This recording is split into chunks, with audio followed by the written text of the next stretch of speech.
todo el mundo lo prefiriera así, ¿no? Que la gente prefiere esto y bueno, entonces será que la gente de marketing dice, así como el marketing político, todo es una onda como muy Sí, semejante. sí, Este, yo pienso que la gente sacrifica algunos principios, algunas cosas por un buen plato de comida, ¿no? Me parece que eso es denigrante. Realmente, es como rebajar y perder la condición profesional. Eso hay que pensarlo un poco porque la verdad que no es tan leve la cosa, ¿no? El mensaje en segundo plano no es tan leve y creo que nos afecta a todos. Yo quiero aprovechar, no sé si tenemos tiempo, y no quiero abusar, pero yo tengo unas palabritas, pero no sé si corresponde que las diga, porque me las han pedido, que son las que leí en la apertura, es una página, ¿no? En bueno, la pero apertura Julio, de la debería jornada. presentarte, Vamos a Eh, ver, te voy a presentar. ¿M? por bueno, sí, favor. sí, Empezamos. abrimos, Bueno, dale. damos comienzo. O sea, nuestro conferencista hoy va a ser el doctor Julio César Montero, reconocidos por todos. Voy a dar un mini currículum para presentarlo porque me parece que es necesario.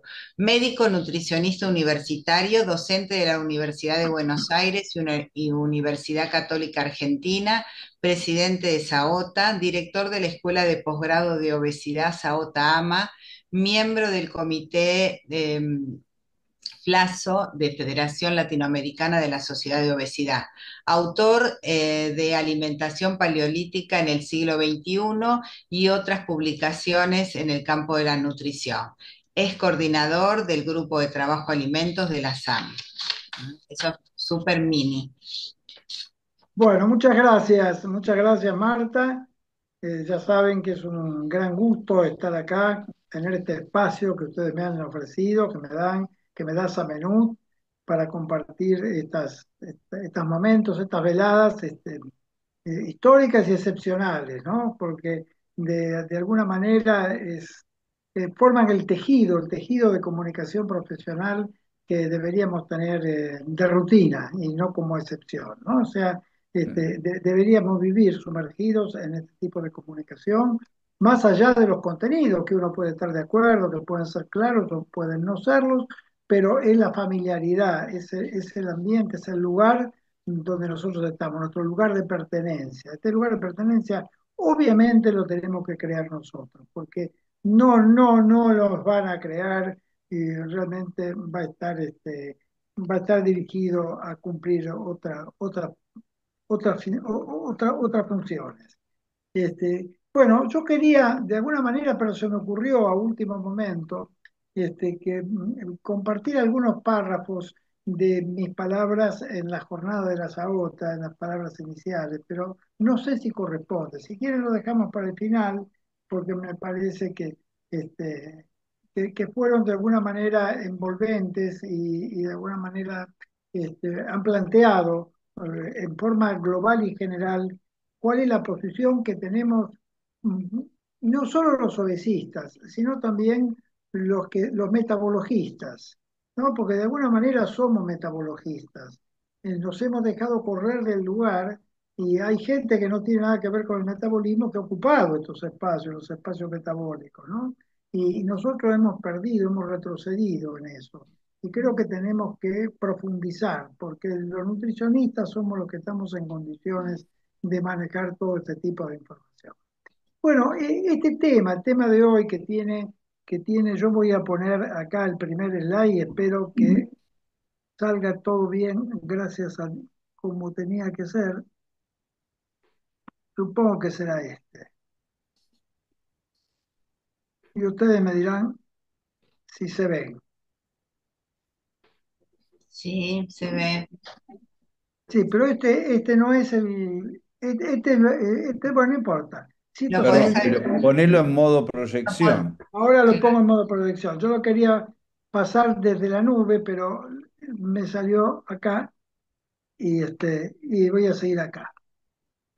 Bueno, realmente, como les decía, muy contento de estar acá este rato con ustedes.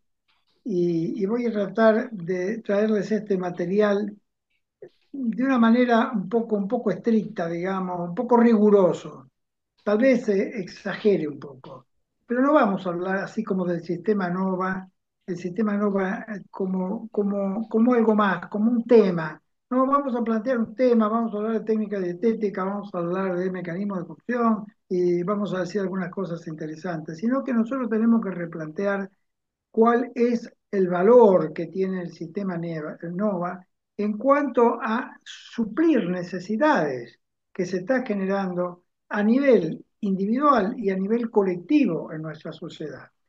Y que nadie lo va a hacer si no lo hacemos nosotros, los argentinos, los médicos argentinos lo tenemos que hacer. No lo van a hacer los médicos canadienses, no lo van a hacer ni empresas ni sponsors de otras partes del mundo, lo vamos a tener que hacer nosotros. Entonces, este título, que es Hacia la unificación de criterios alimentarios en prevención y tratamiento de cada región de América Latina, tiene un mensaje más amplio, porque esto va dirigido, digamos, a todo el continente, al menos a todo el continente. Este, ¿Por qué? Bueno, ahora vamos a ver por qué. Yo primero le quiero dar un poco las razones y después ver si tenemos algo para discutir acerca de qué nos ofrece el sistema NOVA y cómo lo podríamos aplicar.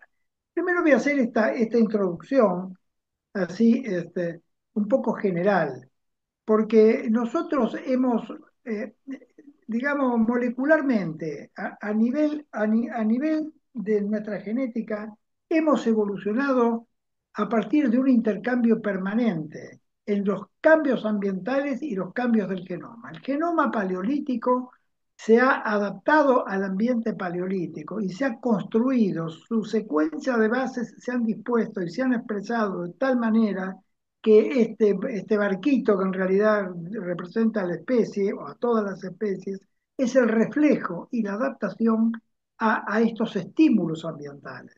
Y estos estímulos ambientales no solo son alimentos, pero como somos nutricionistas nos ocupamos de ellos y los podemos resumir utilizando este viejo concepto de la nutrición que yo creo que lo tenemos que revisar, que es el manejo de nutrientes. Pero yo lo voy a expresar en nutrientes para seguir la corriente, haciendo la salvedad de que es algo muy cuestionable. Ese ambiente estaba constituido por señales que provenían de grasas constitutivas de los alimentos que nosotros comíamos. Y al decir grasas constitutivas, el elemento más importante acá no es grasa, sino constitutiva. Ese es el elemento definitorio, el adjetivo, porque las grasas formaban parte del alimento, no estaban agregadas, no estaban añadidas, no eran producto de refinamiento. Era la grasa que traía la comida que comíamos. Teníamos las proteínas que también tenían esas comidas y además nos aportaban el colesterol, hemoglobina, hierro, oligoelementos. Y los carbohidratos que nos aportaban eran fundamentalmente fibra, no eran Mm. los almidones. Los almidones estaban metidos adentro de los gérmenes de las semillas y realmente es muy difícil comer y masticar germen de semilla cuando además no se tiene el dominio del fuego ni de los medios de cocción. O sea que realmente este fue el modelo, estos cuatro, cinco o seis constituyentes fueron los que fueron modelando el genoma y el genoma se construyó en base a esto. Pero esto fue en la superficie, porque unos cuantos miles de millones de años después empezó a aparecer subterráneamente otra clase de estímulos ambientales. Y estos estímulos ambientales distintos, foráneos, alienígenas, fueron los alimentos neolíticos, mal llamados alimentos, son comestibles, no son alimentos porque no alimentan. Y si bien pueden tener un componente nutritivo, no es eso lo que los caracteriza. Lo que caracteriza al alimento es el conjunto y es el equilibrio que este alimento nos provee. Bueno, empezamos a responder y el genoma paleolítico empezó también a mantener un diálogo con este nuevo conjunto de señales ambientales y el genoma paleolítico empezó a modificar su funcionamiento. Y esto coincide, y por eso lo traigo, porque me parece que es más importante en algunos momentos la filosofía que la fisiología, y en este caso traigo la cita del filósofo inglés Spencer, que Spencer era prácticamente analfabeto, o sea, no había tenido colegio, no había ido a la escuela, sin embargo, fue uno de los filósofos más influyentes en la lengua inglesa, en el pensamiento inglés. Y Spencer nos decía que la vida es la continua adaptación de las relaciones internas, o sea, del organismo en sí mismo, con las relaciones externas. Y habla de conjuntos, un conjunto de señales internas que tiene que estar adaptado a un conjunto de señales externas, que son las ambientales, que era lo que veníamos viendo con el ejemplo del barquito y el genoma. Y que la plenitud de la vida depende de la plenitud de esa correspondencia. Y que la vida será perfecta cuando la correspondencia también lo sea. Y esto aplica mucho a lo que veníamos diciendo. La plenitud de la correspondencia entre el ambiente y el genoma es lo que va a hacer que la vida resultante de esa interacción sea lo más placentera y la mejor para ser vivida. Y entonces esto lo vamos a llevar a la alimentación. Y yo escribí acá esta frase un poco bruta o brusca, porque la puse a propósito. Vamos a hablar de alimentación hablando de fisiología, no de comer, sino hablando de la fisiología de la alimentación. Y insisto, ¿no? De alimentación fisiológica, quiero decir, lo que debería ser alimentación, porque alimentarse no es comer cualquier cosa, sino que es comer lo que corresponde comer. Y en apoyo de esto, pero con alguna diferencia, traigo el ejemplo de las guías alimentarias de algunos países que nos preceden en esto.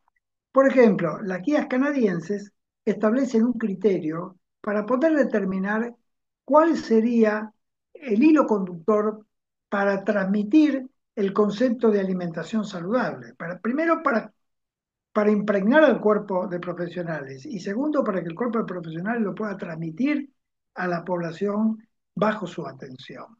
Y entonces, esto es nada más que un ejemplo, no vamos a analizar las guías canadienses, solo que les quería mostrar es que estas guías de alguna manera se basan en un concepto de balance energético, de balance de calorías, un patrón alimentario balanceado y una actividad física regular. ¿eh? Esos son los criterios, pero la palabra balanceado no nos dice nada. Es una palabra absolutamente vacía, que conforma una expresión de deseos, pero que no expresa cuáles son esos deseos. Y tampoco aclara mucho en qué consiste la actividad física para cada uno. Pero bueno, el hilo conductor es ese.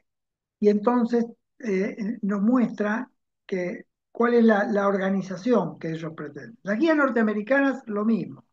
Este, se basan en el criterio del balance energético, y nos dicen que apoyándose en esto, cierra la hipótesis calórica diciendo que el balance energético es lo que va a determinar la corpulencia del individuo, cosa que es parcialmente cierta, pero que no es absolutamente aplicable de la manera que nos lo han enseñado, y eso es lo que ha conseguido que nosotros podamos impartir indicaciones alimentarias y de actividad física que no resuelven el problema, sino que forman parte del problema.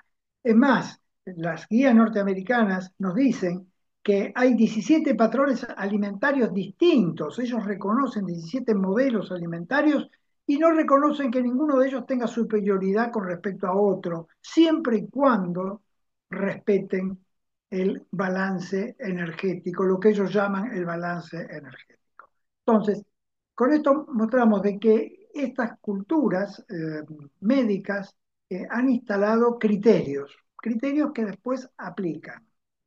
También tenemos, y esto no lo voy a profundizar, porque la idea es no entrar, no hacer una crítica a la dieta mediterránea, crítica en el sentido técnico, ¿no? En el sentido de corregir, de mejorar, de perfeccionar. Este, eh, pero los europeos que aplican menos al concepto del balance energético imponen este criterio, que es el criterio mediterráneo.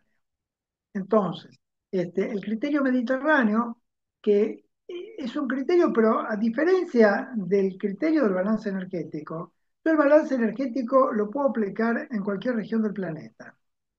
En cualquier parte que uno esté, puede aumentar o disminuir el volumen de la porción y de esa manera maneja el balance energético. Se aplica en cualquier lado. En cambio, el criterio mediterráneo no aplica en cualquier lado. El criterio mediterráneo solamente va a aplicar en donde uno pueda conseguir esta comida mediterránea. Entonces, es un criterio que es un poco traído de los pelos, porque se pretende obtener de una mezcla compleja propiedades y características y mensajes que no son aplicables a cualquier parte del universo, sino solamente a la región planetaria que corresponde a la zona mediterránea, de la cual proviene, de la cual proviene la alimentación. Así que bueno, este, estos son ejemplos de criterios. ¿Por qué? Porque nosotros vamos a tener, si queremos poder salir de esta confusión nutricional en la cual estamos metidos, aplicar algún criterio o crear algún criterio, que ustedes ya se imaginarán cuál es, pero vamos a explicar por qué y cuáles son sus fortalezas. Esta alimentación mediterránea, que uno la ve acá, cuando uno le pregunta a un médico práctico que recomienda alimentación mediterránea de qué se trata, es muy difícil que este profesional pueda explicar cabalmente de qué se trata, y mucho menos que se lo pueda transmitir a su paciente. O sea, ¿cómo le transmitís esto a un paciente y que a los 15 minutos después de haber salido del consultorio sepa lo que tiene que hacer y que a la noche lo pueda aplicar a su casa? Es prácticamente perder el tiempo, es declamar, es recitar algo que realmente no tiene aplicabilidad. Pero vemos que cuando nosotros observamos, y acá me cierra mucho la conversación previa con el doctor Batis, cuando nosotros vemos la dieta mediterránea, ¿cuál es el efecto que tiene en la población que vive en la zona mediterránea? No es gente que va al médico para hacer la dieta mediterránea, es gente que es mediterránea, o sea, que ya hace lo que nosotros deberíamos recomendar a nuestros pacientes. Vemos que acá estos son datos de la Organización Mundial de la Salud. Acá vemos que la diabetes, la prevalencia de diabetes total es del 8,5% y de sobrepeso del 64%. O sea, eso es Italia. O sea, si bien tal vez no sean tan obesos como los obesos de otras regiones de Europa, no están libres de la obesidad en este modelo mediterráneo, en lo cual ellos viven sumergidos, como los norteamericanos viven sumergidos en un modelo ultraprocesado.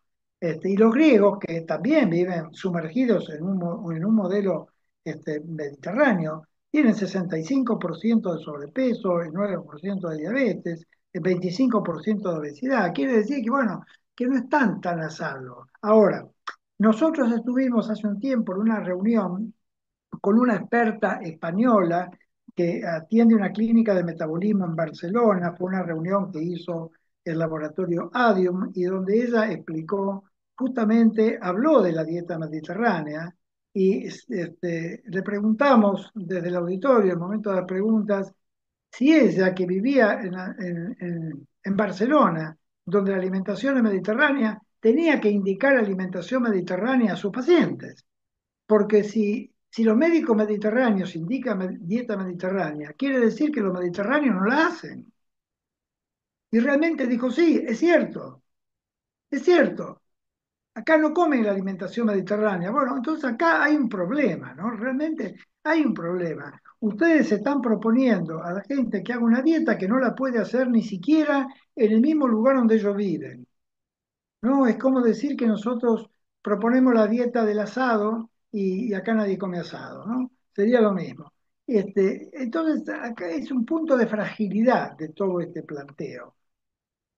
Bueno, vayamos un poco, dejando un poco esta introducción, vamos a ver un poco qué es lo que está pasando en América Latina y vemos que América Latina es el continente más vulnerado por la obesidad como signo semiológico de una alimentación inapropiada. Yo creo que la obesidad, más allá de que es una enfermedad y que ahora en este momento hay un engolosinamiento con el tema de decir que es una enfermedad como si alguno dijera que no lo es.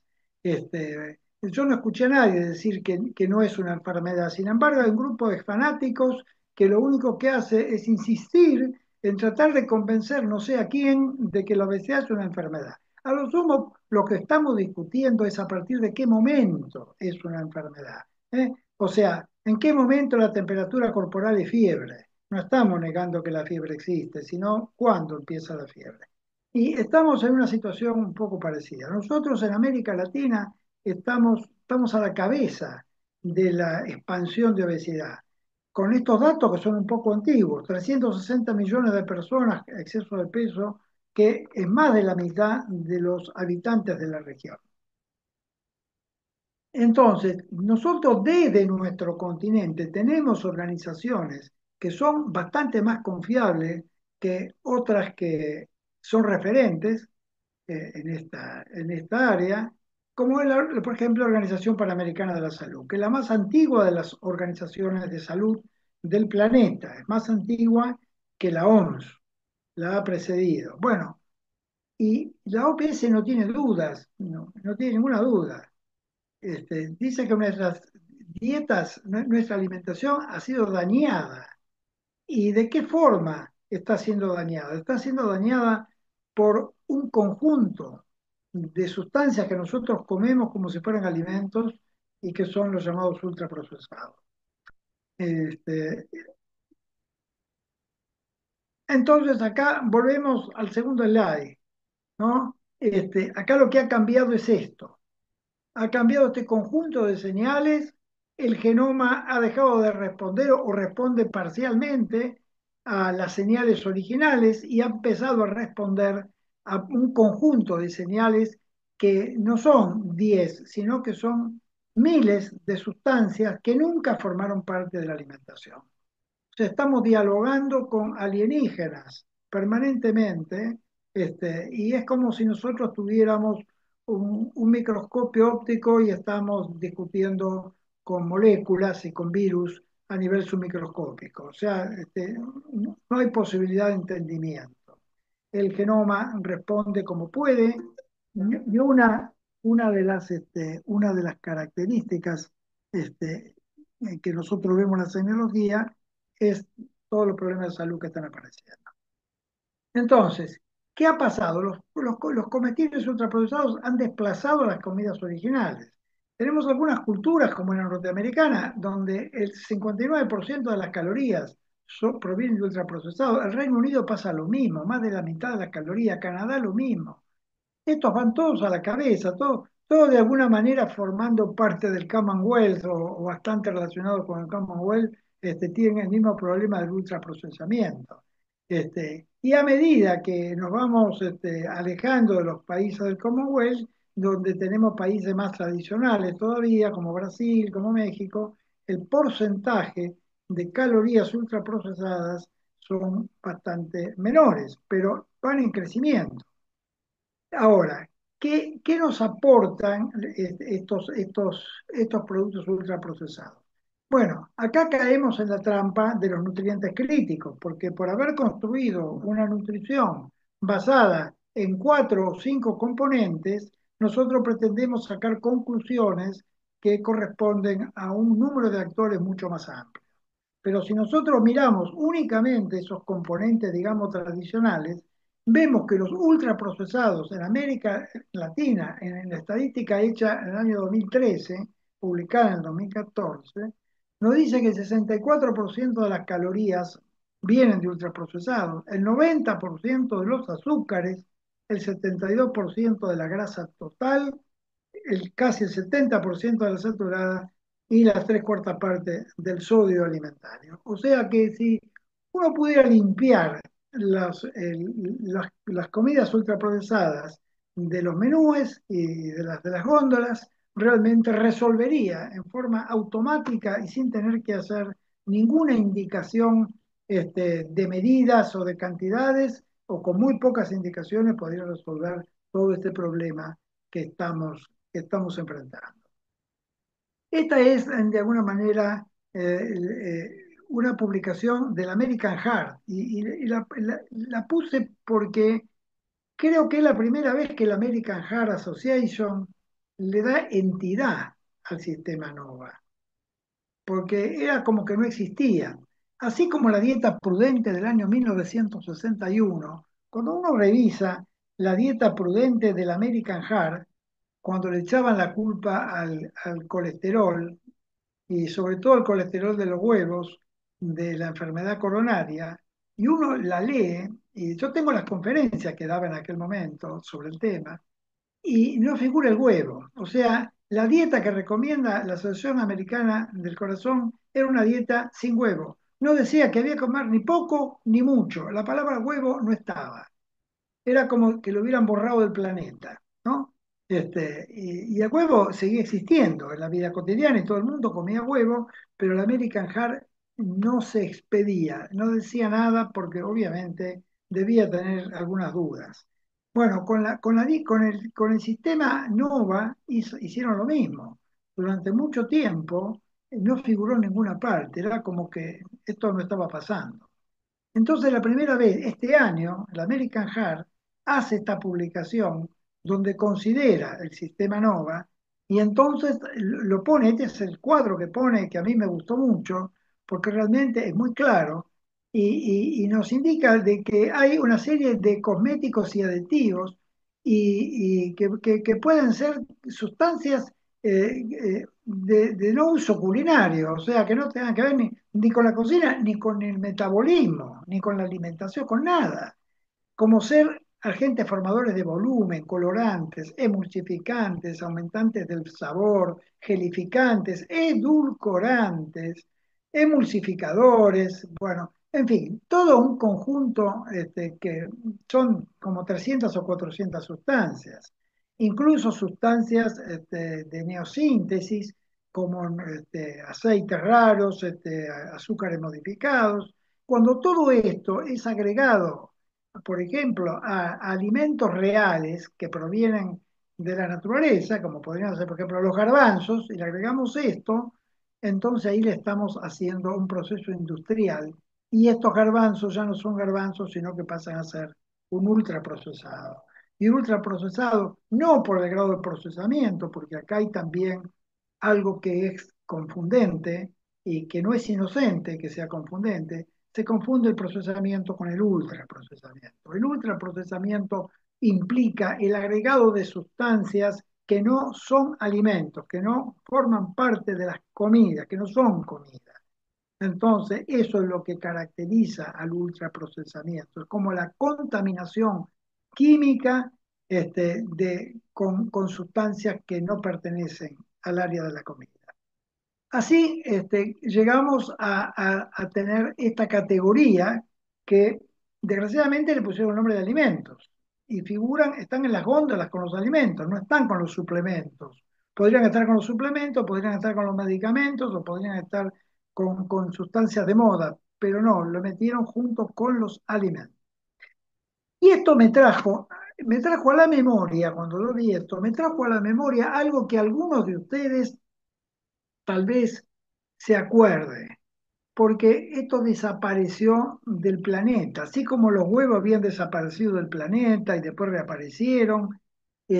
Acá la dieta de cafetería, no sé si alguno de ustedes se acuerda o le suena. Había una época donde un investigador norteamericano, Anthony Sclafani, estaba trabajando en obesidad con ratones y no era el único que trabajaba, había varios, pero usaban un modelo alimentario que lo llamaban la dieta cafetería. La dieta cafetería, que era la dieta de supermercado, era la dieta de los McDonald's, eran las dietas de todos esos lugares. Entonces ellos alimentaban a los animales con esto y conseguían que los animales desarrollaran obesidad. Ese término desapareció de la literatura. Es sorprendente que haya desaparecido totalmente de la literatura. Este, y si ustedes googlean en el PubMed van a encontrar dieta cafetería, pero no existe más. y justamente como esto ha dejado de existir, hay mucha gente que le dicen que la obesidad es de origen indeterminado, indefinido, multifactorial, que no se sabe de dónde viene.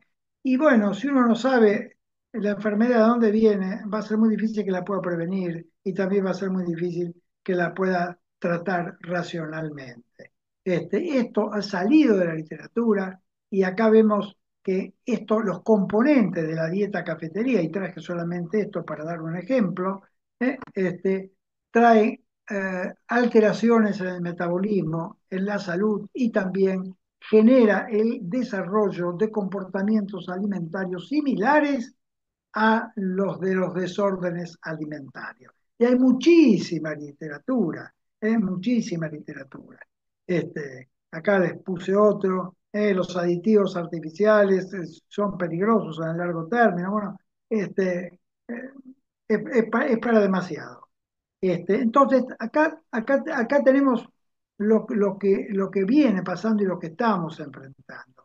Pero no solo con la obesidad, porque como yo les dije al principio, yo creo que la obesidad es el signo semiológico de una alimentación inadecuada.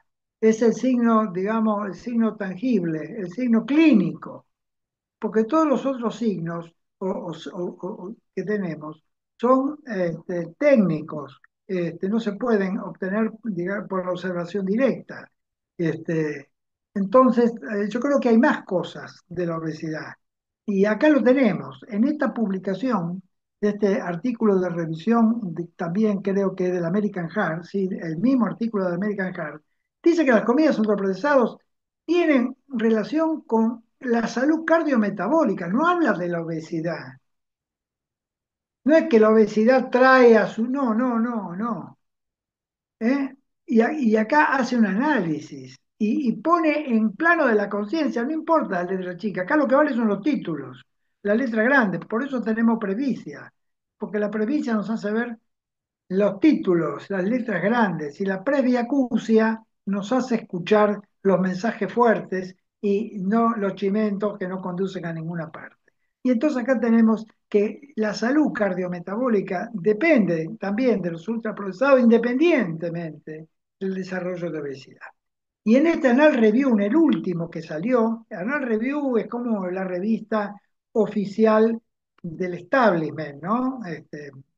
Aparece una vez por año, se publica, y acá, bueno, hace un análisis de todo este sistema. En esta publicación muy reciente del año 2025, vemos que a medida que aumenta el porcentaje de comidas ultraprocesadas en la dieta, el porcentaje de grasa corporal se va incrementando. ¿Mm? Entonces acá tenemos los recolectores, los cazadores recolectores, que están acá, que tienen un porcentaje graso, digamos, 20%, por ponerle un número, y es redondo, y acá tenemos los que comen más ultraprocesados, que tienen un 30% de grasa corporal. Entonces hay un impacto directo. Y hay muchos otros estudios que yo no traigo acá porque el objetivo era más bien centrar en la importancia del sistema NOVA. Pero para poder darle vigencia al sistema NOVA como criterio para aplicar a la medicina, no a la discusión pública solamente, este, tenemos que incursionar en estos terrenos. Y en este momento, el secretario de Salud de los Estados Unidos, Robert Kennedy, está en una activa campaña para mejorar la alimentación, un poco como hizo Michelle Obama, pero que fracasó. Michelle Obama encabezó una lucha contra la obesidad infantil, que le salió mal y que comenzó luchando por una alimentación mejor y en el medio del camino se olvidó de la alimentación y la reemplazó por actividad física. Y ahí empezó la campaña que se llamó Activate, en donde mandaron a todos los chicos a hacer ejercicio, y de esa manera terminaron gordos y cansados. Antes estaban gordos y ahora gordos y cansados, porque no resolvieron nada. Gordos, ágiles y cansados. Eso sería la traducción. Entonces, hay una tendencia ya en los Estados Unidos que la FDA intenta mejorar, mejorar la alimentación. Y entonces una de las cosas que propone es esto que yo muestro acá. Fíjense que qué interesante que es este, tan interesante que es para descartar. ¿Por qué le digo para descartar? Porque esto es un modelo en donde van desde las comidas menos procesadas a las más procesadas, las menos saludables, las moderadamente saludables y las más saludables, y arman estos cuadros. Ahora, si ustedes leen este cuadro y se lo pasan al médico de cabecera de primer nivel, o a cualquier médico clínico, o a cualquier médico cardiólogo, esto es imposible de transmitir. Esto es imposible de transmitir. Entonces, uno no puede manejarse con producto por producto, porque en un supermercado norteamericano hay más de 20.000 productos. Entonces, no podemos hacer esa conversación, nunca vamos a poder ser claros. Tenemos que transmitir un criterio, una cosa que sean 3 palabras o dos oraciones y que con eso podamos resumir todo lo que tenemos que decir. Y es ahí el problema, es ahí el problema. Entonces, volviendo a Spencer, que hace como 150 años ya nos había avisado que la plenitud de la vida dependía de la correspondencia de conjuntos ambientales con conjuntos internos. ¿m? Nosotros deberíamos saber cómo prescribir esa correspondencia, aun cuando no podamos conocer la composición de los alimentos ni el arte de prescribirlos por no ser expertos, porque los expertos, los que nos decimos expertos en nutrición, también tenemos nuestras limitaciones y además somos muy pocos, ¿no? Dentro de lo que es el conjunto de los médicos. Entonces, nos preguntamos, para esta parte del mundo, porque primero no corresponde que interactuemos con otras, por muchas razones. La principal es que geográficamente no tenemos la misma, y industrialmente y culturalmente no tenemos la misma disponibilidad de alimentos. Entonces, nosotros deberíamos adoptar o tener algún criterio para resumir toda esta información, así como los norteamericanos lo hicieron con su criterio de balance energético y los europeos lo intentaron con su criticable y cuestionable dieta mediterránea. Nosotros en América Latina y en Argentina, hablemos de Argentina solo si queremos, no tenemos ningún criterio. ¿Cuál es el criterio? Ninguno, porque en los congresos se ha dejado de hablar de alimentación. Si ustedes han observado, yo viví la época en donde nos pasábamos los días discutiendo los dietistas con los médicos y los médicos con los médicos sobre si la dieta tenía que tener más o menos cuerpos cetónicos, si era más o menos alcalina, más o menos aquella. Hablábamos de comida, hablábamos de alimentos, hablábamos de alimentación. Ahora se habla de estilo de vida y nadie dice qué es el estilo de vida. Es como la alimentación balanceada, ¿no? Es muy lindo, pero nadie dice qué es balanceado. Entonces, nosotros podríamos tener algún criterio para aplicar y entenderlo. Bueno, parece que los ministros de salud, no estoy hablando de cualquiera, de cualquier troll que está en las redes, que ahora ya son insoportables, son todos sabios y todos están convencidos de las verdades absolutas que dicen. Estamos hablando de ministerios de salud del cono sur, ¿no? O sea, del Mercosur. Y acá dice, los ministros de salud acuerdan, y yo amplifiqué esta frase, reiterar su interés en proteger las dietas tradicionales, fomentando una alimentación sana y adecuada a la cultura de cada país, que ese podría ser de alguna manera uno de los primeros puntos de nuestras sociedades, de las sociedades de nutrición y de obesidad. Y lo firma por la República Argentina, Carla Bisotti, la República Federativa de Brasil, el Uruguay, el Paraguay y el Estado Plurinacional de Bolivia. O sea, que tenemos el apoyo, lo que decimos está de acuerdo con la OPS, con la Organización Mundial de la Salud y con los Ministerios de Salud. ¿Por qué esto no toma Estado público? Entonces, después de una historia muy interesante que si se dan las condiciones, yo le podría transmitir algunos datos que tengo. Un investigador brasileño con su equipo de la Universidad de San Pablo, Carlos Augusto Monteiro, empezó a recolectar datos de las hojas de balance de consumo en Brasil y a ver que había algunas brechas que no podían explicarse a partir del consumo directo de los alimentos cuyos datos ellos estaban manejando. Entonces era como que le faltaba algo al presupuesto, ¿no? Había unos datos que no estaban. Y esos datos los empezaron a rastrear y los encontraron en forma digamos, de productos de nutrientes refinados, incluidos en este grupo de alimentos que después llamaron ultraprocesados. Entonces, en base a este criterio de procesamiento, dijeron, bueno, el criterio que estamos utilizando, el criterio químico, no sirve para esto, sirve para otras cosas, pero no nos va a resolver el problema. Es un camino que no conduce a ninguna parte. Y la prueba está que hace 100 años que venimos discutiendo esto y no llegamos a ninguna parte, estamos cada vez peor, no es que no mejoramos, estamos empeorando. Quiere decir que el camino no conduce a ninguna parte. Entonces, no nos tenemos que dejar engañar porque estamos en un camino. Tenemos que saber si el camino lleva a donde tenemos que llegar. Y entonces, Montero y su grupo armaron esta clasificación. Y esta clasificación se basa en el grado de procesamiento. Y entonces tiene cuatro grupos muy simples.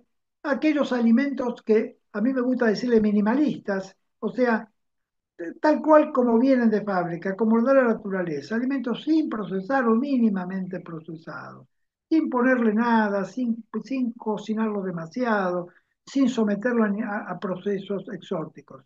Lo más simple posible, como comen los animales. Los animales no cocinan, los animales no procesan, los animales no condimentan. Y todos los que hacen esa maniobra terminan siendo obesos y metabólicos, ¿no? El feedlot es es una de las demostraciones. Después hay un grupo que son los ingredientes culinarios procesados, que yo creo que de alguna manera es una toma de contacto con la realidad, porque si bien estos ingredientes culinarios procesados son productos refinados, obtenidos de los primeros, son extractos, como los aceites, como los condimentos, son extractos de los anteriores que son procesados en sí mismos, pero que se utilizan cantidades muy escasas y solamente para mejorar el sabor o la aceptación de los primeros. Cuando el uno y el 2 se combinan en una comida, dan origen a lo que se llama alimentos procesados, que son las comidas que nosotros solemos comer. Si comemos una tortilla, es un alimento procesado. Este, y después tenemos el cuarto grupo, que son los ultraprocesados, que estos ya son los que están hechos en una fábrica, no están hechos en la cocina de la casa, ni en una cocina tradicional de un restaurante, sino que están hechos en una fábrica, como si fuera un automóvil. Están hechos en una fábrica y tienen un montón de productos que no son alimentarios y que no lo necesita el cuerpo, lo necesita el ultraprocesado para mantener sus propiedades organolépticas intactas a través de mucho tiempo. Pero esos productos que se agregan no son inertes y no son inocuos, sino que tienen efectos biológicos. Y eso es lo que de alguna manera lo que está distorsionando el diálogo con el genoma. Entonces, nosotros, yo por lo menos, que me reconozco como uno de los seguidores del sistema NOVA desde los primeros momentos, creo que el esfuerzo que deberíamos hacer los especialistas, si es que estamos de acuerdo con todo este planteo, es ver si nosotros podemos medicalizar este criterio e incluirlo como una forma de prescribir alimentación a nuestros pacientes. Porque esto es un criterio que aplica a los habitantes de cualquier región. No le tengo que decir a alguien que vive en el Valle de Río Negro que tiene que comer como los mediterráneos, porque no va a tener la comida de los mediterráneos. Y si le tuviera que decir algo estrambótico, le diría lo que nos dijo Batkis hoy en la preliminar, que el japonés tiene 3% de obesidad. Entonces le tendría que decir, bueno, hagan la dieta de Okinawa, hagan la dieta de los japoneses, que tiene mejores resultados que la dieta mediterránea, que los mediterráneos no hacen aún viviendo en el Mediterráneo.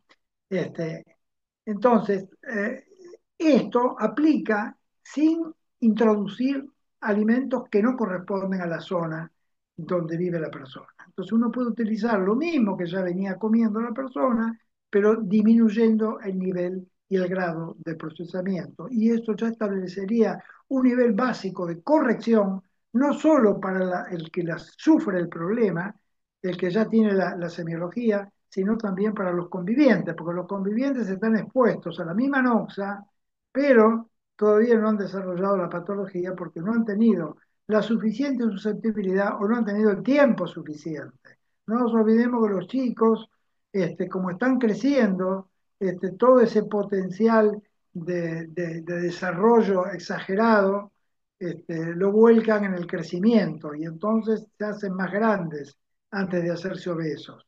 El problema empieza cuando dejan de crecer, ¿no? Cuando ya el índice de masa corporal empieza a aumentar porque no crecen en altura. Mientras puedan crecer en largo, el aumento en ancho queda disimulado, ¿no? Pero bueno, entonces, esto podría ser el primer paso y podría ser una herramienta para el médico de atención primaria y para el médico clínico no especializado y para el cardiólogo y para el ginecólogo y para todo lo que hablan de lo que no tiene formación.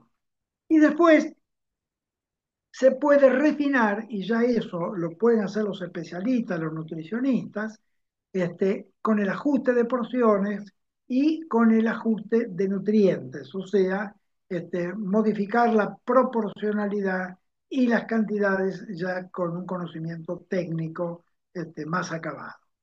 Eh, esto, esto es la base, este criterio después, el sistema NOVA terminó siendo la base de o aplicado en conjunto con los criterios básicos que se utilizaron en una resolución de la OMS del año eh, de principios, de principios del siglo, de los primeros años, en donde se trató de regular la ingesta de nutrientes críticos. Y después habría que discutir cuáles son los nutrientes críticos, ¿no? Pero bueno, por lo menos con este criterio uno dice vamos a establecer algún grado de protección para la infancia, porque acá tenemos un problema, cuando uno escucha los discursos públicos, dice, a pesar de los nuevos recursos farmacológicos que disponemos, la prevalencia de la obesidad sigue en aumento. Sí, claro, porque no se está haciendo prevención.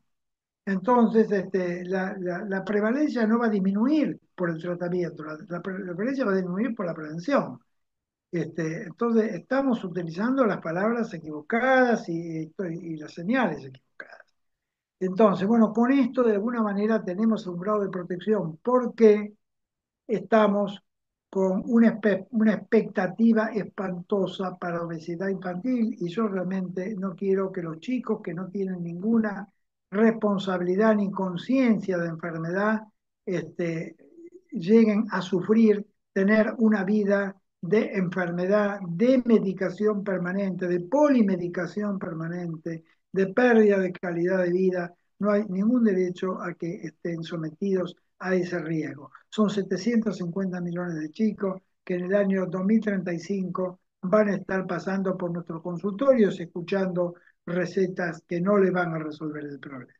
Así que este era un poco lo que yo quería plantearlo, no hablar del sistema NOVA como quien mira un cuadro y después se va a la casa y vio el cuadro y nada más y le queda como una información, sino para proponer a este grupo de profesionales que activamente empecemos a ver cómo lo podemos incluir como una práctica para el tratamiento. Y una herramienta que estamos desarrollando, una herramienta fantástica, es el consenso porque el consenso que estamos haciendo de obesidad junto con Samenú, Sabota Samenú, es donde nosotros podemos empezar a volcar estas indicaciones y empezar a difundirlo y formar una masa crítica de profesionales que apoye esta transformación. Así que bueno, yo quería llegar hasta acá en este tiempo para que quede el tiempo libre para seguramente los comentarios que vamos a tener a continuación. Bueno, les agradezco el tiempo, la atención, no haberlos aburrido. Y Oh. podemos discutir letra chica si quieren, ¿eh? Me pongo los anteojos y descubrimos letra chica. Bueno, me parece bárbaro, realmente muy buena tu exposición, como siempre. Agradecerte por esto y abrirnos un poco la mente en cómo pensar esto, ¿no? Que me parece importante desde el punto de vista que el sistema Novo nos puede ayudar en la educación alimentaria. Esto de que cualquier profesional que esté en salud pueda decirle a la gente que, bueno, en definitiva, lo bueno sería como resumen, volver a los alimentos naturales, nos serviría para una educación, nos serviría para una anamnesis, saber por qué este paciente puede tener un poco más de sobrepeso o alteraciones, no solo sobrepeso también, a veces alteraciones gástricas, digestivas, por la calidad del alimento. Así que bueno, por eso me parece súper importante desde ese punto de vista. Hay gente que criticó desde el primer momento este sistema de clasificación porque, bueno, decía que no consideraba los nutrientes en realidad, que se dejaban de lado nutrientes que por ahí, o alimentos que eran súper importantes por esta clasificación, pero realmente la idea de esta clasificación es otra, es para educar a una población que es a una población importante general y después que cada médico haga la parte individual, me parece lo más lógico, ¿no? Bueno, Bueno, a ver. sí, acá nosotros tenemos un movimiento. Yo voy a ampliar un poco para darles un poco de letra a algunos que tal vez no estén compensados con esto, pero se ha generado, como decía Schopenhauer, ¿no? Cuando uno viene con con una novedad, la primera reacción es ignorarla, ¿no? Esta novedad, que fue lo que pasó, ¿no? Durante muchos años, era como que no existía. La segunda reacción es burlarse, y qué es lo que está pasando ahora, y ya estamos entrando en la tercera, que es apropiarse, ¿no? Entonces, así, ahora déjame que ahora lo digo yo, ¿eh? Entonces, hay que tener cuidado, porque sí hay que educar, sí, sí, pero ¿quién va a educar? Cuidado, ¿eh? Primero no, quieren que no eduquemos, pero después cuando los convencemos que hay que educar, quieren educar ellos con su doctrina. Entonces, acá lo que ha pasado fue lo siguiente. Primero fue ignorado durante muchísimos años el sistema NOVA, ahora ya le han dado injerencia, aparece en las publicaciones. Ustedes googleen NOVA y van a ver cuántas publicaciones han venido creciendo en los últimos años, porque cada vez es motivo de discusión y son malos autores que discuten la conveniencia o las propiedades o las ventajas o desventajas del sistema NOVA. Este, y eso se está generalizando, pero al mismo tiempo está apareciendo una contrarregulación que está, como vos decías, acusando al sistema NOVA de ser como incompleto, y al mismo tiempo lo está contradiciendo y diciendo que puede haber comestibles ultraprocesados que sean saludables, Mm. ¿no? Y entonces ya han empezado a intentar fabricar algunos adefesios, que prometen aportar algunas cosas, pero entonces estamos en un enredo, estamos metiéndonos en una torre de Babel, que esto puede ser una discusión que dure 30 años más, entonces durante 30 años nada va a cambiar y los chicos van a crecer y van a llegar al 2035 con 750 millones de chicos. Este, entonces, esto hace tiempo, compran tiempo, ¿no? Con toda esta discusión. Nosotros afortunadamente podemos eludir desde el punto de vista individual esta comprada de tiempo. Este, y entonces hay gente que está muy bien informada, muy bien formada profesionalmente y son investigadores de alto nivel que están trabajando para demoler y para serruchar la base de apoyo del sistema NOVA, ¿no? En este momento, desde Dinamarca, por ejemplo, hay universidades que están recibiendo fondos para dirigir investigaciones en contra de la aplicabilidad del sistema NOVA. O sea que estamos en el medio de una batalla, ¿viste? Estamos como Ucrania, se está peleando Oriente con Occidente y el campo de batalla es Ucrania. Le pasa por arriba los misiles, pero Eh, nosotros nos pasa lo mismo, ¿no? Quería hacer una preguntita. Julio, bueno, felicitarte porque los conceptos es más allá, van más allá de una clasificación. Y es cierto, una clasificación suena a un dogma y cuando uno puede analizar o como un dogma ya digerido, ¿viste? ¿Es esto o nada? Pero me pregunto entonces desde la educación, porque vos dijiste quién va a educar. Por ejemplo, a nivel de las licenciadas en nutrición y dietistas, yo eh, siempre vi que, por supuesto, gozan de mucha y buena información, pero el tema a veces es lo ideológico. Es decir, si vos para lograr digamos, una caloría menor pones salchicha dietética, como más de una vez pasó, bueno, esto, digamos, viendo desde lo saludable, porque uno desde qué lugar va a explicar las cosas, del concepto calórico, del límite calórico o de otra cosa más. Entonces, si vos fueras ministro de Salud, Dios no lo quiera, no, no te estoy obligando, pero ya tendrías que ver el sistema NOVA no como un profesional independiente que puede decidir, hablar, pero tendrías que pensar por ahí en la educación en primer lugar como concepto, porque, digamos, la industria va a cambiar cuando, bueno, no, no sé si lo van a obligar a cambiar, pero cuando la gente decida distinto por ahí, porque la industria se fija mucho en si puede vender o no. Pero vos, ¿en qué harías hincapié? ¿Cómo sería la secuencia? Bueno, nunca pensé que podía estar puesto en esa posición, así, Eh, y con tan poco tiempo, ponele. con poco tiempo para el análisis. Pero realmente uno podría tomar el ejemplo de esos países que no han caído todavía en la industrialización, ¿no? Entonces, sí, pero ¿cómo comen, por ejemplo, como los japoneses, ¿no? Que yo he visto algunas películas de cómo organizan su alimentación, incluso te podría decir los verdaderos mediterráneos, ¿no? O sea, ese modelo de alimentación enseñaría cocina, técnica dietética en los colegios, les enseñaría a las madres, empezaría a formar nuevas generaciones a partir de conceptos más modernos. Y, este, y realmente me escaparía un poco de la cátedra, ¿no?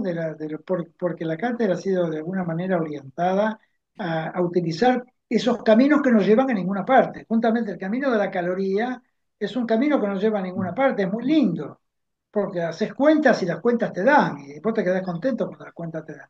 Pero, pero, pero las cuentas no es tu paciente, ¿no? Entonces, la regulación de la corpulencia y la regulación del metabolismo no proviene de cuánta comida comes solamente, sino de qué características tienen. Entonces diría un poco como falta simula, hoy si no la simula estaría hablando de la estacionalidad, ¿no?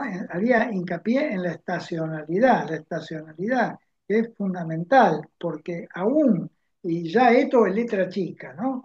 Aún si uno come una alimentación libre de procesamiento, esa alimentación debería ir oscilando a lo largo del año, acompañando a los cambios climáticos, ¿no? Los cambios solares, y ahí sería la armonía perfecta de la cual nos hablaba Spencer, ¿no? La armonía sería mayor. Pero no vayamos a cosas tan cosas. Ya con el hecho de decir, en los lugares donde hay chicos, no tienen que entrar comestibles que tengan sellos negros. Más allá de que si el sello representa un gramo más o un gramo menos, el sello negro ya es la calavera, ¿viste? Cuando ves el símbolo de los piratas, ya está la calavera puesta, no importa si el barco es más grande o más chico, ya la señal está dada. Yo creo que una política desde los colegios, educando a los maestros, porque los maestros también son encandilados por las dietistas maravillosas, coacheadas, agradabilísimas y con todo un lenguaje perfecto que te cautivan. Como las sirenas en el viaje de Ulises, ¿no? Este, lo mismo, están preparadas para eso. O sea, cuando vos te encontrás un médico en un lenguaje un poco desprolijo, que se enoja, que se irrita o que se le sale el carril, si bueno, este no está coachado. Porque los que están coachados no conseguís moverles el temperamento, ¿no? Son efigies, ya están preparadas para eso.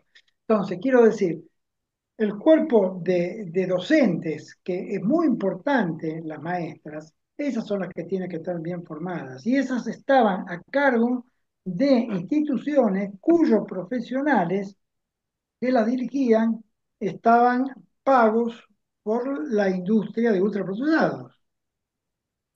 Obviamente, obviamente. Estamos con un problema serio. Yo ahora cuando yo estaba preparando esta tarde, estaba preparando algo de edulcorantes porque lo que tengo que hablar en el Congreso de San Menú, y estaba ahí con dos consensos que se los voy a mostrar en esa presentación, con uno que se llama el consenso Chinchón y otro que es el iberoamericano, donde hay varios colegas argentinos que fueron invitados a Portugal, fue una reunión que se hizo en Lisboa hace como 10 años, y yo me encontré con uno de ellos en los pasillos del Ministerio de Salud, y me abrazó, y me dijo, Julio, los edulcorantes son inocuos. Y yo la conozco muy bien esa persona, y sé que de edulcorantes lo más que puede saber es porque los ha tomado alguna vez como consumidora, no tiene la menor idea y jamás la he visto estudiar ningún tema.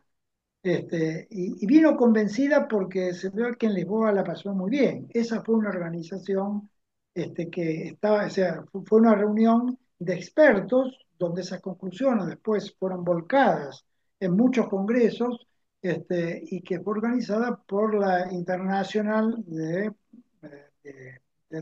Edulcoradores, ¿no?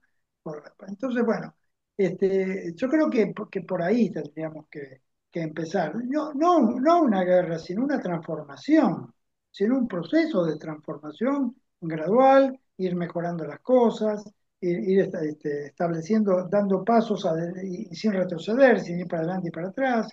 Y así tal vez podamos conseguir tener una población más sana y que la gente sea más feliz, porque en definitiva de eso se trata, ¿no? De vivir mejor.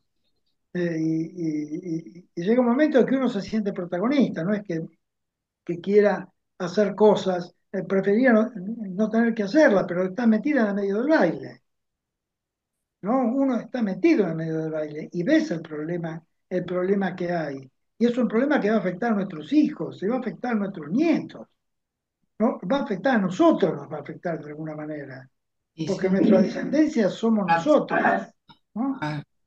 Este, Acá, perdón, Julio, hay muchas felicitaciones por la charla y acá hay una sugerencia de Cristian, no, no sé el apellido, que te agradece y dice que las recomendaciones basadas en el sistema NOVA son claras y simples de entender. El escollo principal a veces es bajarlo a la realidad de personas de bajos recursos, donde el bajo precio de los ultraprocesados es difícil de vencer, al margen de su palatabilidad y demás. ¿M? Eh, bueno, no sé si son tan económicos, tan mucho más económicos, porque cuando uno realiza una alimentación, una comida en una casa a nivel natural, yo creo que gasta mucho menos que un ultraprocesado. Así que a mí más me parece que esto depende más de educación alimentaria, de hablarlo, de que la gente conozca cómo es, cuál es la finalidad de este sistema, ¿no? Y hay algo que acá nos dice también Rosa, que más que, a ver, estaba por acá leyéndolo. Más que ignorarlo, fue muy atacado este sistema y es muy cierto, ¿no? Sí, Así que bueno, sí, está muy demasiado buena. atacado, demasiado atacado. Yo creo que no es más barato comer alimentos ultraprocesados, porque Mm, además dan adicción. Entonces Ah, la gente no puede controlar la compra. Y creo que deberíamos hacer algo, porque me da la sensación de que en vez de atacar a la raíz del problema, la estamos tapando con una medicación, con varios medicamentos actuales, que tienen mucha publicidad además, y que la gente cree que esa es la solución. Entonces estamos en un camino como al revés, ¿no? En vez de atacar en vez de trabajar sobre lo que realmente tiene mucho que ver con el aumento de peso, que es el tipo de alimentación, lo tapamos con un medicamento, ¿no? Eso es lo que yo siento en este momento, más allá de que también uso los medicamentos, porque no te queda otra en muchas oportunidades, pero tenemos que repensar eso, ¿no? Me hace acordar cuando a los diabéticos tipo 2 le daban grandes dosis de insulina y los terminaron arruinando, ¿no? mm, ujú. Acá Sí, hay un comentario de Eve que aparentemente es de Córdoba, porque dice acá en la ciudad de Córdoba existen las cantinas escolares saludables y además en materia de ciencias naturales hay un módulo de alimentación y nutrición. Esto lo tienen muchas escuelas de capital también, de alimentación y nutrición, más allá de los hábitos de enseñanza sobre la comida real. ¿M? O sea que trabajan, les ha dado bastante resultado las cantinas escolares, que acá un poco no fueron tan, no persisten, por lo que yo hablo con muchas maestras, que las han dejado de tener en los kioscos saludables, ¿no? Sí, sí, además hay que ver cuáles son los menúes, porque nosotros, Ah, yo por mis manos han pasado menúes. Me acuerdo en una época el menú del Ministerio de Educación de la provincia de San Luis. Era tremendo, era tremendo, parece que lo hubiera hecho Kellogg. Este, claro, era terrible, entonces mejor no tener o sea, Claro. tendría que haber un organismo superior, rector, que no existe, que está borrado. Porque vos Mm, decís, ¿dónde hay un referente confiable? No hay ningún modelo alimentario propuesto por el Ministerio de Salud ni por nadie que sea completo y donde uno diga, bueno, vamos a tomar esto como punto de referencia. Esto es un sálvese más o menos quien pueda. Llamo a una nutricionista y le digo que la nutricionista haga una alimentación normal. Y yo le y quisiera hacer un debate, sé que en los congresos no hay tiempo. Habría que hacer un debate de qué es alimentación normal y cómo se define alimentación normal. Todos hablamos de alimentación normal porque no tenemos que definirla. Después cuando la tenemos que definir, la tenemos que hacer, ahí ya dejamos de hablar de alimentación normal y cambiamos de tema. Eso es lo que uno observa, ¿no? Llegamos hasta un punto y de ahí no podemos pasar, nos quedamos con el título. Por eso que tenemos mucho trabajo por delante y ese es el trabajo que tenemos que hacer porque no hay otros que lo estén haciendo. Nosotros nos quedamos mirando que nos den y que está muy bien, pero ¿quiénes son los que hacen eso? ¿Quiénes son los que deciden cuál va a ser el contenido qué va a figurar en las etiquetas, en el rotulado de lo que comemos? mm. sí. Yo el otro ¿Quién día, es perdón, quién es la estaba, persona? estaba viendo un pan lactal, no viendo, comiendo una feta y tiene azúcar. ¿Por qué el pan tiene azúcar? Me pregunto, no sé. ¿Nunca se preguntaron ustedes eso? Tiene azúcar. perdón, algunas recetas tienen, lo ponen en el proceso de fermentación, vamos a decir, cuando lo mezclas con, A la levadura, con la levadura, pero después debería ser usado de combustible por la levadura, o sea, no debería estar. no debería Es estar. dulce, es dulce. El pan, que no voy a decir la marca, el pan Sí. lactal es dulce. Yo antes no. Y concebir los yogures con azúcar, es decir, concebir que para los chicos tengan que tener los yogures con esa cantidad de azúcar. Yo confieso, soy culpable. Una vez me invitaron a una cumbre mundial de yogur, digo, cumbre mundial de yogur, y después de ahí los gerentes de marketing salen haciendo yogures con azúcar, o sea, es choqueante, ¿no? Así que, pero no puedo desconocer que me invitaron y fui, no importa de dónde, pero imagínense. Así que a veces a uno lo hacen de alguna manera partícipe y termina sorprendiéndose de qué es lo que lo rodea. Em, Bueno, pero Porque no todo el mundo. claro, pero esto de poner aditivos a las cosas, ahí tiene, cada uno tira para su quintita, ¿no? Porque producen más ganas de comer, se vende más, Claro. entonces este sería el gran problema, ¿no? La Sí. industria tratar de consensuar algo saludable y que ellos no dejen de tener ganancias, porque también dan de trabajar un montón de gente, ¿no? Pero bueno, Pero eso es lo en más otra difícil. época, hablando del azúcar, me acuerdo venían, por ejemplo, los quesos, que ahora le ponen lactosa para tener más, un gusto más dulce. Venía el queso, por ejemplo, las tres niñas, que eran cuadraditos, no era dulce, tenía un gusto mucho menos dulce. O sea, todo eso ha ido cambiando y eso, bueno, en fin, lo que estamos hablando te alteran el gusto y te alteran como una matrix distinta porque vos estás acostumbrado a eso.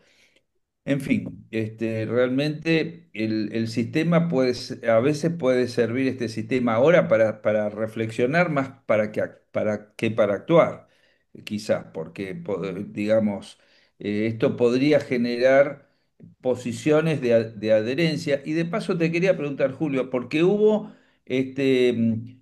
esa carta que un ida y vuelta con el creador del sistema Nova y algunos médicos que habían hecho como un estudio, no sé si avanzaron con eso, con redefinir el sistema Nova, porque vos lo mencionaste.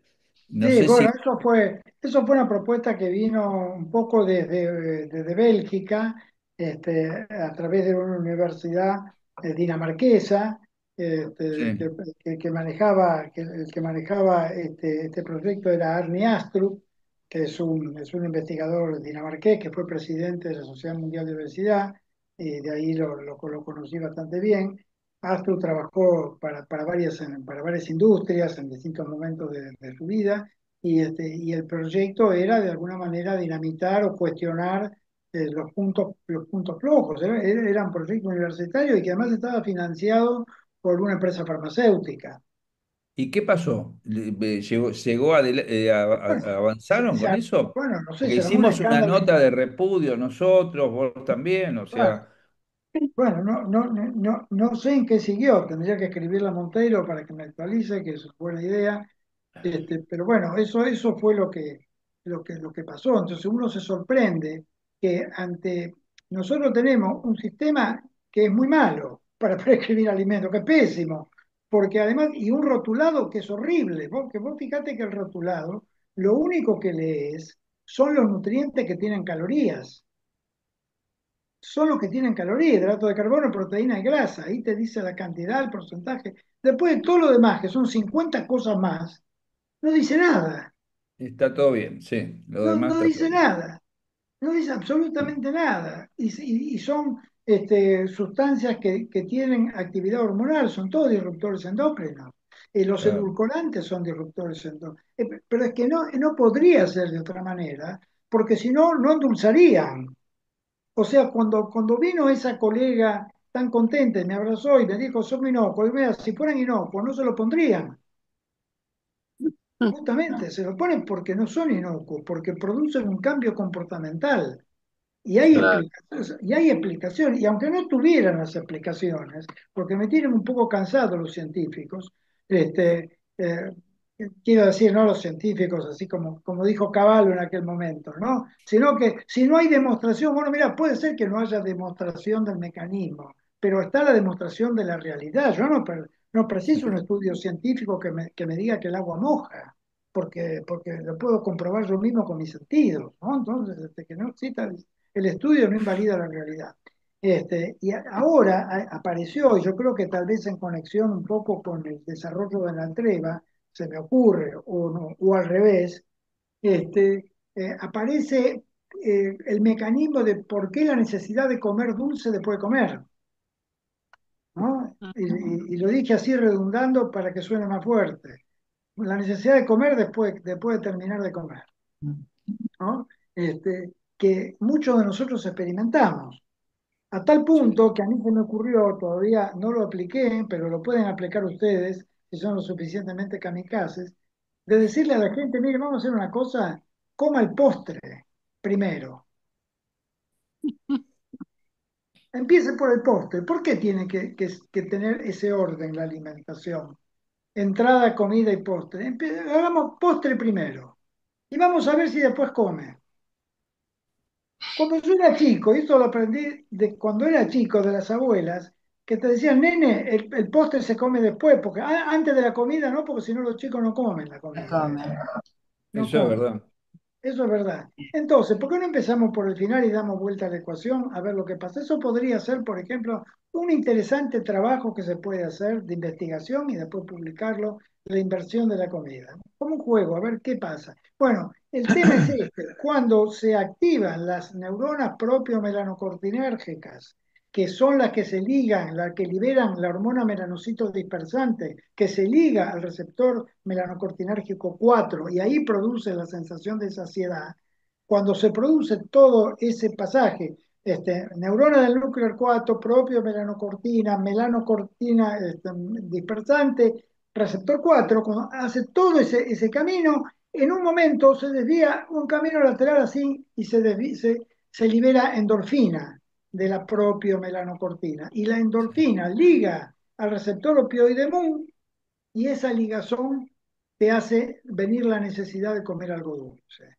Entonces, es como casi como una regla que después de comer algo que da saciedad, aparece la necesidad de Sí. dulzura posterior.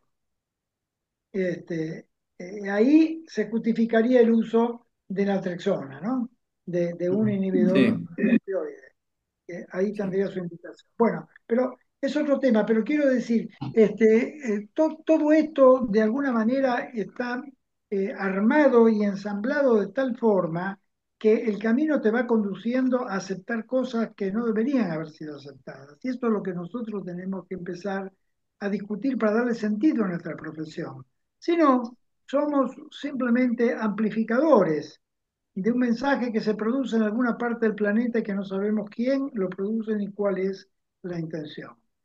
Fíjense que ahora está esta adopción del sistema NOVA, que yo creo que está en estudio. A ver si podemos empezar a fabricar ultraprocesados que puedan ser considerados beneficiosos para la salud. Mm. Obviamente que eso, desde mi punto de vista, nunca va a dejar de ser un remedio, porque eso no va a ser un alimento.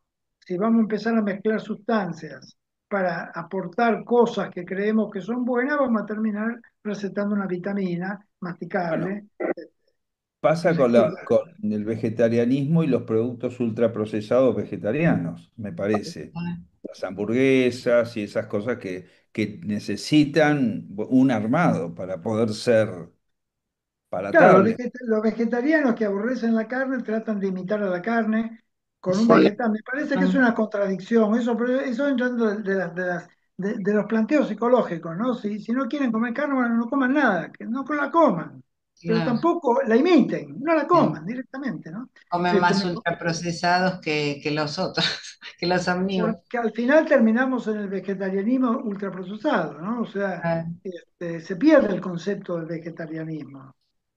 Ahora, lo Ese es difícil de sí. todo esto va a ser que uno también, el alimento cumple una función hedónica. Y si uno va todo lo natural, la función hedónica va a quedar un poco desplazada, ¿no? Porque, bueno, nadie niega No, que no, comer algo dulce, también es no rico. cumple una función hedónica. Ese es el mensaje que nos pasaron, Marta. Que nos pasaron y los dejamos Pero, pasar porque tiene una parte de realidad, pero el hedonismo no es para utilizarlo desconectado del valor nutricional. El hedonismo es el componente del alimento para que vos tengas acceso a una nutrición saludable. Entonces, el placer que te proporciona es lo que te nutre.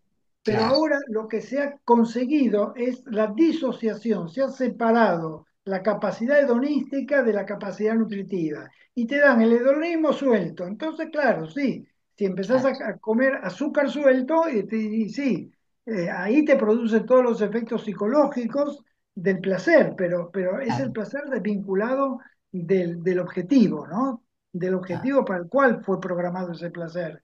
Es un claro. artificio. Entonces, en parte lo que decís es cierto, pero nosotros lo hemos desvinculado y lo hemos Hermoso. naturalizado, porque tenemos una serie de disertantes que están todo el día dando vuelta con el tema del placer y tiene muchas formas de conseguir placer. Y la recompensa es importante, pero no necesariamente es alimentaria. Peter Sterling, que es un investigador neurocientífico y que yo algo les comenté en la última presentación, pero lo podemos hacer en el próximo congreso, él dice que gran parte de los problemas metabólicos que nosotros tenemos es porque estamos careciendo de lo que vos decías, ¿no? De los placeres que nos da vencer las dificultades de la vida cotidiana. Ujú. Entonces, como hemos simplificado y ya ahora, viste, no tenés que pelar una papa y te pones contento cuando Claro, terminaste de pelar la papa porque venciste a la papa, sí, ya la papa viene pelada, y claro, y todo viene resuelto. Entonces, la gente no tiene formas de estimular el sistema de sí, recompensa que te hace sentir feliz con lo que haces, ¿no? Que claro, te hace sentir con lo que haces. Y entonces buscar la felicidad en donde la podés conseguir. Y la comida sí está siempre presente y cada vez reemplaza a todos esos pequeños placeres. Por eso muchas veces le dice, mire, cuando usted no tiene nada que hacer, bueno, vaya a hacer un deporte que le guste, vaya a ah, escuchar música, vaya al teatro, vaya a leer, júntese con amigos, haga algo claro, que le proporcione ese placer. claro, ah, Porque la vida perfecto. cotidiana, pero antes la gente estaba ocupada todo el día en las tareas domésticas. Sí, sí, y Y lleva, los que Sí, somos un poco mayores, miramos cómo fueron nuestros padres o cómo fueron nuestros abuelos, y estaban todo el día tratando de subsistir. ah, ah, Y eso y- les daba alegría cuando llegaba el final del día y habían cumplido con su misión, estaban satisfechos con la vida, no estaban buscando cosas raras, ¿no? Y lo que buscaban las cosas raras eran los millonarios, que no tenían que hacer ninguna de esas eso. cosas y que empezaban a Te buscar la sobraba el droga y que, tiempo, claro, te bueno. sobraba el tiempo. y Ah, además, por ejemplo, la costumbre, como la programación sería, como un japonés, porque eso yo lo he vivido, desayuna sopa con algas y pescado, consigue ese sabor umami y es feliz. claro. Y eso se mezcla la costumbre, la tradición, como quiera llamarlo. No busca otra cosa. Sí, Es muy curioso, porque cómo esa persona puede estar feliz en esa situación y por ahí el resto del mundo no. ¿Sí? yo creo que Bueno, el claro, sistema nervioso se va reseteando si vas Claro, alejándote de todo este tipo de alimentos que te dan adicción. Pero sí. el trabajo es resetear el cerebro y empezar a que nos gusten otras cosas, porque hay muchas comidas que también nos dan placer y que no tienen que ser adictivas o engordantes, ¿no? O sí, malas para la salud más que engordantes. Lo que sí, pasa, perdón, una cosita nada más. Perdón por haber llegado tarde, Julio, haberte abandonado, pero no llegaba de Buenos Aires. Lo que pasa es que hay mucho, evidentemente, de costumbres. O sea, si uno se acostumbra a determinado tipo de alimento, Julio decía el tema del postre después de la comida. Sí, también hay gente que después de la comida toma un café, hay gente que Claro, después de la comida se toma un whisky, un coñac, un Los, jerez o fran- los, antes, fran- los dos franceses aperitivos. queso, los franceses ¿Eh? queso, los El franceses queso, queso. el comer una picada de repente. O sea, hay una determinada cantidad de cosas que pueden ser hábitos, que muchos son malos. Quizá bueno no haya ninguno de estos hábitos, pero de repente son cosas, son costumbres adquiridas y que las vamos repitiendo, ¿no? Y de repente el café, o sea, yo personalmente antes tomaba café con edulcorante, habido para cambio del azúcar, hasta que empecé a poner cada vez menos edulcorante y no lo tomo amargo. Y claro, obviamente uno empieza a descubrir el sabor del café. exacto. O sea, antes uno tomaba edulcorante, no café. Y es otra realidad. Tal cual. Es verdad. Bueno, vamos a dar por terminada porque ya son... Perdón, Marta, sí. hay que te interrumpa, pero hay una señorita ahí, María Belén Núñez, que está con la mano levantada hace una hora, me parece. Ay, perdón, ah, no la sí, Se le vi, está María por caer la Belén, mano, se le está por caer la mano. no la vi, María perdón. Belén. Calambrada. Bueno, buenas noches a todos. Un montón de comentarios para hacer, pero algunas preguntas concretas. Julio, ¿qué responderías cuando los antisistema Nova empiezan con que el procesamiento estaría demonizado porque gracias al procesamiento tecnológico se lograron condiciones de inocuidad, de conservación, de acceso a productos que quizás en este país tan federal no se podrían acceder porque ahí relaciona otra cosa. Si bien nosotros tenemos la posibilidad y el privilegio de tener una dieta saludable porque podemos acceder a eso, esto no sucede en todos lados del país. La distribución no es equitativa. Entonces es más fácil que llegue el ultraprocesado y a veces no queda otra que comer eso. Pero fuera de eso, la crítica que se le hace es que las categorías al ultraprocesado en la clasificación NOVA terminan siendo muy heterogéneas y ellos critican de que se pone en la misma bolsa una bebida azucarada, que es obvio que es malísima, versus algo que la industria pudo fortificar, como por ejemplo un yogur que le agregaron el probiótico, la vitamina, el mineral, etcétera. Entonces, ¿qué respuesta se le da a eso? Sobre todo cuando dicen, ni el Códex acepta la palabra ultraprocesado, ni el Código Alimentario Argentino por default tampoco la acepta.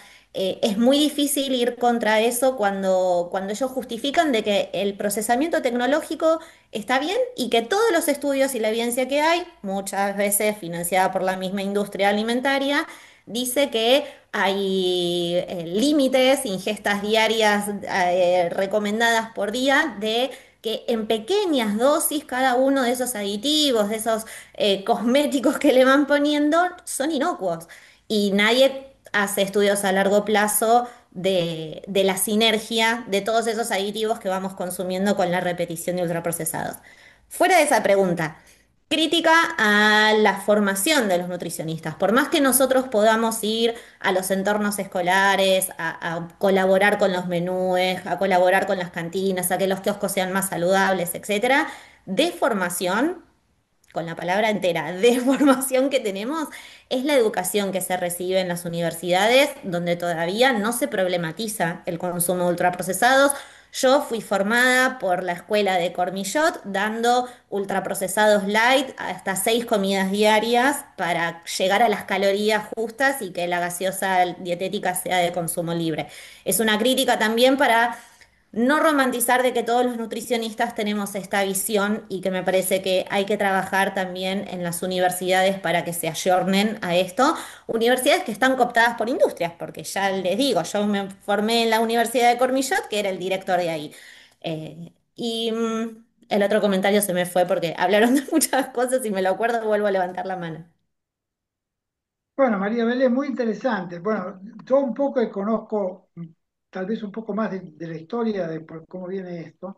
Este, eh, Me imagino que te están haciendo estos cuestionamientos, ¿no? Porque vos estás ahora con el tema del defensa del etiquetado frontal, y esto habría que pensar un poco mejor la respuesta. Pero yo voy a decir algo que es odioso, pero no es odiado. Es odioso porque no suena bien a la cultura. Yo creo que no hay que discutir con esta gente.